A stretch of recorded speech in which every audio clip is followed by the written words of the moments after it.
Well, like Mark said, happy Nevada Day, happy Halloween. Good to be back here. It was a big win for us this past weekend. Played a really hot Fresno State team, and our guys have been through a lot this year. And the one thing I've kept talking about is the way they've committed to coming back and working and being positive. And you've seen that a lot early in games. And the big difference was the way we went out and played in the second half. Came out with just as much energy in the second half. I thought the coaches did a good job at halftime adjusting and creating a plan that we could execute right away. You saw that offensively. Real big for us when we got the ball to go right down and score and kind of change up what's been going on in the last couple of weeks. So it added a lot of confidence. Defense played with a lot of confidence throughout the game. Special teams, our coverage teams did really well. So that's good to see us do much better there. And kind of puts us back into the fight a little bit. We were going to, again, just take it 1 week, one game at a time. But, you got Hawai'i coming in. We'd love to give our fans a victory here at home. We had some tough sledding here the last couple of weeks, couple of opportunities that we've been here. But this is another one of those Mountain West games that, you got to be focused on and go out, prepare each day, and have a great week of prep and go out there and fight for a win. Tony, is it going to be a week-long process on the quarterback situation? Yeah, Armani was cleared to practice with us to do all the individual stuff. On Sunday, he did that, didn't do any of the team stuff. Today, he did, so we gradually worked him back in. So we'll see. It'll be kind of an ongoing process throughout the course of the week. We'll make sure that both guys are ready to go. How much of it is it balancing Stanton having the sort of, I guess you call him the hot hand versus the quarterback? You don't want to hamper his development. Yeah, I'm not. We won't hamper his development regardless of what we end up doing there. He's done a really good job this year. We've all seen how talented he is, and then some of the plays that he's made. You look at that Utah State game, and it's a whole different game when he leaves. At that time, we're up 7 points. We've scored 28 points in the first half. We've rushed for over 300 yards, and a lot of that had to do with Armani. You look at some of the great plays he's made all year, and then Johnny coming on in obviously did a really good job of throwing the football early in the game, distributed it to a lot of different guys. Really efficient on third downs early in the game.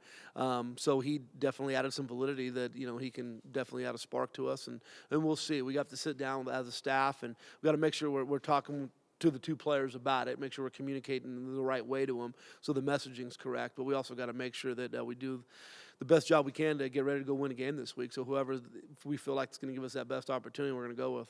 Do you plan to go with just one guy, or do you plan to play both, or have you decided yet? Well, again, it kind of depends on a couple things. We want Armani to be 100%. And sometimes after an injury like that, it's kind of the 6 inches in between the ears that you got to get right. Make sure he's confident that he can go out there and play his game. He's a physical quarterback. He's a running quarterback, so he needs to have the confidence that he's healthy enough to go out there and play that type of football. And if he can, then don't be surprised to see both guys out there.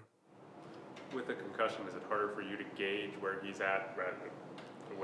As far as protocol goes, he's through it, but it's just the dialogue, the question, hey, how do you feel today? And on Sunday night, he said, I feel like 80, 90%, and which means that he doesn't feel 100%, So today we talked to him. He said, I feel better. I feel ready to go. So, again, you want to know, you want to be able to see it in his eyes and hear it in his voice that, yeah, I'm confident, I'm healthy, I'm ready to go. So that's just through a relationship and conversation with him. Medically, he's been cleared. Is this a situation where when Armani is 100% healthy, he plays, or do you want to see what Johnny can do, and do you factor in their play on the field for that decision?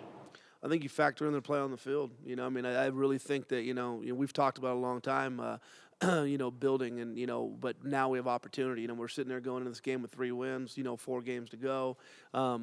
Our guys are playing some pretty good football. Again, if we continually come out and play well in the second half, we're going to have opportunities like we've had every week this year to win games. So whoever's going to give us that best opportunity late in football games, we're going to go with. But they're both more than capable. It's like splitting hairs. It's not like we're not choosing the lesser of the evils. We're choosing. It's a good situation to have. You have a senior who's playing really well right now, and you've got probably the most, one of the most talented freshmen ever to come through this program right there behind him. So we're in a great situation. What did you like that Johnny did against Fresno State? He played with a lot of energy and a lot of confidence. I thought he did some of the stuff that you don't see is, in timeouts and in the huddles and just his communication with the team and the energy he provided and the leadership. And I thought he was really headsy. There's a couple times where it was no-brainer. We're going for it right away. And just because, he was calm back there. He wasn't looking at the rush. He stepped up. He hit Brandon one time on a 4th down where, he drops back. He goes to his first read. It's not there. He doesn't panic. He steps up in the pocket. pocket, delivers a nice route, Brandon turns it into a first down. When you're doing things like that, that means you're playing with confidence and you have a real understanding of the offense, and and you're not panicking, which was a real good thing to see. So I'm confident in him. Mike, the offense had, I think, two drives that were 16 plays long. Did you feel like it helped you guys at all that they were on the field for so long in that game? Most definitely. It was lovely. I think we played 61 plays. For sure was the least amount of plays we had all season. What does that, especially with the struggles you guys have had, what does that performance do moving forward for you? Gives us confidence, definitely. Going to the next game, feeling a lot better about ourselves, but, I mean, we're still focused on winning this game. Coach, can you put a value on finishing? Yeah, it's a win. I mean, it's huge. I mean, it's everything. We talk about it all the time, and I mean, our inability to finish off some games has really hurt us. I mean, you're talking about an entirely different season right now, but again, we still got a lot of opportunity out there. But our inability to finish has really hurt us this year. And our guys have owned it, our coaches have owned it, and we've come in on a mission each and every week. And last week, you saw us come out of the locker room. We talked about it a bunch. We had a heck of a conversation on Friday night. I thought we had a real meaningful discussion, as a team about the things we needed to do. We talked about taking care of the people that you sit around the table with, because there's a lot of noise out there that, can kind of creep on in if you let it. But you got to look around and remember who matters. And the only ones who really matters are the ones sitting at the table with you. So I think our guys went out and kind of put a chip on their shoulder a little bit. We need to keep that chip on our shoulder and keep fighting for the people you care about. Coach, what is it about Hawaii that, this is kind of a fun game. 5 of the last 7 I've seen, the winners scored more than 40. You know about Island football. You got a couple of Gorman kids on that team, and you got some Island guys on your team. What is it about that? Well, I think it's, the 9th island, the size of the Hawaiian population here, the connectedness. I mean, Blue Hawaii, Elvis. I mean, you go back to, a long, long time. There's just such a neat connection between the two cities. So I think it just kind of lends into the football play. We recruit there heavily. Coach Rolo's done a really good job adding a lot of energy to that program. Had a great year last year. And, even before I got here, some of these games were wild. I know the year before I got here, it was a crazy finish up in Hawaii. It looked like UNLV won, and they didn't. And, that energy just kind of went into that next game that we played them. I think it was a homecoming game a couple years ago, my first year here, and we got a good win. It was a hard-fought game. The score wasn't really an indicator of how close the game was. And then last year we had another wild one. We got a scoop and score. It looks like we have a touchdown, and we're blocking someone out of bounds, so they pull the touchdown back, and we have to drive down and kick a field goal at the very end. And so, I hope, for my health, I hope it's not that wild again, but I do hope we win. Mike, what do you think of Hawaii? You playing? What do you think? Physical bunch, and for sure got a mobile quarterback back there. What about that running back? What have you seen from him on video? He'll get you out of your gap. He likes to come up to the hole and kind of get the linebackers and linemen out of his gap. I mean, that's how he's been getting his yards all year. So he's definitely shifty. Brandon, what did you see out of Johnny against Fresno State that you liked? I just saw him playing with a lot of confidence and him being like a leader in the huddle and just talking to him throughout the game. He was really in tune to what the game plan was, and he was just on cue. Brandon, especially coming off this win, to beat Hawaii on Saturday, just how big would that be? I mean, is there such a thing as creating momentum, or what would that do maybe for the team's confidence? Oh, I mean, it'd be huge. I mean, to get 2 wins in a row, I mean, we haven't done that in a while. So, I mean, that back-to-back win would definitely motivate the guys. I mean, our mindset, I feel like, has been trying not to lose instead of trying to win. And that kind of plays a big factor in it. And I think we finally kind of flipped the script on that to where our mindset is way more on trying to win the game instead of trying not to lose.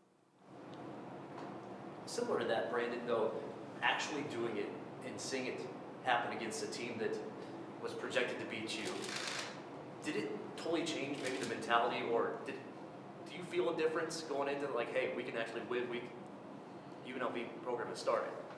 Well, see, that's the thing. Like, people didn't believe in us, but that's the thing that Coach Sanchez has always preached on, is believing in ourselves, and that's what we did. We constantly talked about carrying the load and just believing in ourselves, and that's what we did when we went out there and played them. It wasn't a shocker to us.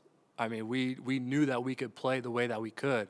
I mean, we've shown it plenty of times in first half of games. So, I mean, it was just a matter of finishing the game, and that's what we emphasized was the second half of the game coming out with a lot of energy, and that's just us. That's how we can play, and that's how it's going to be. Mike, when Fresno took the ball right down the field, opened the game, what did you guys do as far as regrouping and not letting that affect you? Didn't panic. We always know it's going to be up and downs throughout the game. So, I mean, it happened in the beginning. That's not what we want, but you can't go out there playing any type of scare or anything like that. I can't go out there changing the game plan because all it's going to do is make everything worse. So just settle down and get back out there and do what we got to do. Tony, did you do anything different from a strategic standpoint in this game defensively, or was it just a matter of execution? Really just a matter of execution. The thing about it, each week you're creating a new game plan. I mean, you've got your base and what you do, and there's little nuances here and there, but each week it's literally, you're doing down and distance tendencies, formation tendencies, there's personnel, things that you have to go over. So each and every week you're creating a different game plan. The only thing we did different is we changed the way we practiced last week, and I think, I was a little nervous doing it. I hadn't done it before, but, we are a Monday off. Tuesday, Wednesday, Thursday, practice, and we wear shoulder pads and helmets 2 of the days, full pads 1 day, and then we do pregame Friday. Well, we just looked at the injuries we had. We, felt like, the team was working hard. It wasn't so there's no lack of effort, but if we could take some of the physicality off them and keep them mentally fresh, it might help. So Tuesday we went with helmets, shoulder pads. Wednesday we went full. Then Thursday we didn't practice. We did a walkthrough. So we literally went out there for 1 hour, went through every phase of special teams, went through offense, defense, walk through it, make sure we got the mental reps, and then on Friday we had a good pregame practice. So it added a lot of energy to the guys. I felt like they were fresher, and it's something we're going to stick with this week. Mike, did you notice that on game day? Yeah, legs felt a lot better. Regardless, I was going to play, so play my hardest, and I don't think anything would have changed. So, Tony, you've been pretty banged up on defense. How's it looking right now? Where's what? You've been pretty banged up on defense. How's the health over there now? It's okay. We'll see. Khalili is out there practicing. He's still wearing a yellow jersey. Yellow means he's not, no contact for him. Bailey's out there still in a yellow jersey. Those are probably the two most significant ones right now. Other than that, we've got some guys with bangs and bruises, but everybody else is ready to go. Those are the two major concerns right now. What's Khalili's injury? Same thing, shoulder. Yeah. Is it questionable for those guys this week? It is questionable. So they're practicing. They practice Sunday. They practice today. But again, we're keeping them out of. They're doing all the team stuff. They're just kind of olaying, getting out of the way, and making sure they're not thudding up with anybody. At this point, I assume Sitacosta is not going to play this season. Yeah, we're not going to play him. I mean, we're so deep into the season. He has a red shirt. So again, that. We don't want to do that. We can get through. Jacobson, he's been working each week at that center spot as a backup.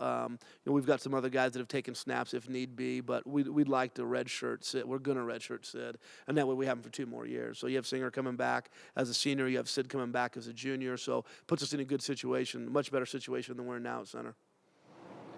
Devontae had his best game in a while.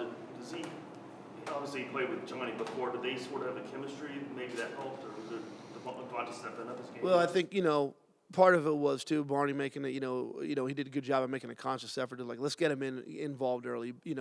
Boyd's a real emotional guy, and when you get him involved early, it's really going to add a spark. And I think the thing that he did too that was really needed was he added a lot of leadership. He came out and he was loud, he was vocal, he was real communicative, and I think that got him going. And he ended up being in a situation where he could catch a good handful of balls and made a real impact on the game. And he'll continue to do. He's been a great player ever since he got to campus. So he'll continue to be that for us, and he's going to help us down the stretch tremendously.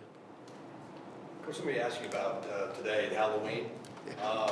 That's one of kids' favorite holidays here in Nevada in particular also.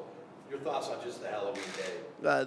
It's fun stuff. I mean, it's, I've got a daughter that's 16 and a son that's 13. I told my wife before I left we should have more kids because, it's fun taking them out trick-or-treating and stuff. But, it's a great, these are the type of deals that really show community. So tonight you're going to see, our community just, lit up, kids walking around, having a good old time. And, I try to get home at a decent time, and all of our guys that have kids, I will kick them out of the office right before the sun goes down because you just don't get those opportunities back, and sometimes we grind, and we forget that, it's, those are special moments. So we'll make sure we get them home, and then I'll get home, throw them a pirate hat, and hand out some Snicker bars.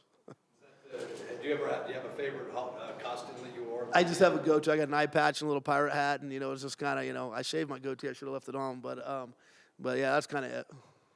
Scary movies, you like them, don't like them? Why do you like them, or if you don't like them? Well, I didn't expect these questions. Let me see scary movies. The movie Scream was good. I remember watching that when I was younger. That's a good flick. Don't watch them very often, though. No, I can't watch that. That freaks me out. I can't watch that stuff. That's too real. Mike, same question. What about you? Halloween? Being from Nevada, you know how big this holiday is. Right. Like Christmas almost. Stuff in the yard and all that. My favorite part of Halloween would probably be the haunted houses, for sure. I know I can get probably like a 4.240 running through one of those. What about a costume that you've worn? Any favorite ones you put together over the years? I'm going back to when I was about 5-6 years old. I was a Power Ranger fanatic, so that was for sure my costume.